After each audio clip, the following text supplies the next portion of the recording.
during this period of time, after WCW, before Smoky Mountain Wrestling, you've got things going on. You're trying to put together Smoky Mountain Wrestling, a concept in your head. You have to find backers, people to work with in the office, a roster. You have to do all this. So all this is going on. What's going on with Stan Lane? Because obviously he's with you at Global Wrestling Federation when you work for Dave Lehigh and the VWA. Everywhere you go, when you work for Goodhart or when you come up for Dennis, Stan's there. But during this period of time where things are still being figured out, what's Stan thinking? Where does he have a desire to go back to WCW? What did he want to do?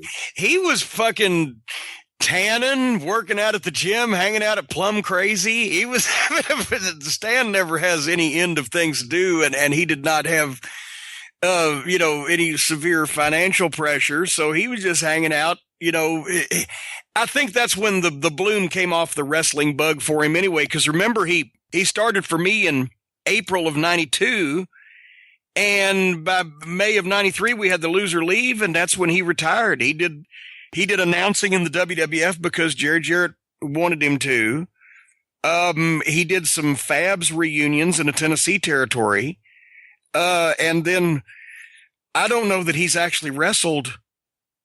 Gosh, it's been 7 or 8 years at least, except he did a couple matches a few years ago because his new wife had never seen him wrestle. So point is, he was not anxious to go out.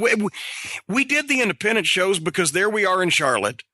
We worked for Bobby Fulton, who was running in North Carolina because it was Bobby. So it'd be me and Stan against Bobby and Jackie and I had a ball doing those shows, especially playing with Bobby Fulton and just et cetera. And we did a couple of those up in Richmond because between, he was giving us a nice payoff, Dave Lehigh, and people remembered us, and autograph session. It's something to do. So we did a couple of those a month, but it wasn't anything on a regular basis. Everyone knows Stan was trained by Ric Flair, but I never hear too much about what their relationship was like all the years they worked together for Crockett and then for Turner. But what kind of relationship did Stan and Ric have?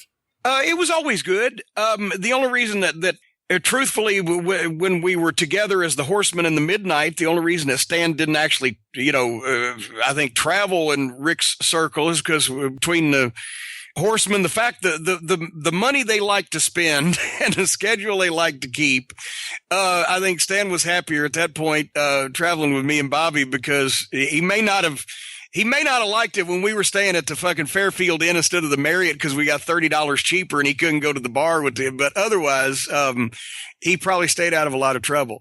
But no, he and Rick always got along well. And see, that's the thing. You have to understand in those days, training was, I think it probably took Rick 6 months from start to finish. And think about this, at the same time as Rick is working the Mid-Atlantic territory, every night, Stan was coming over to his house that he already had a gym in at that point, Flair did, but they'd work out in the backyard. I mean, as far as wrestling, Rick didn't have a ring. There was no regularly scheduled school or classes. It was like, come on, we're going to work out. Come on over to the house.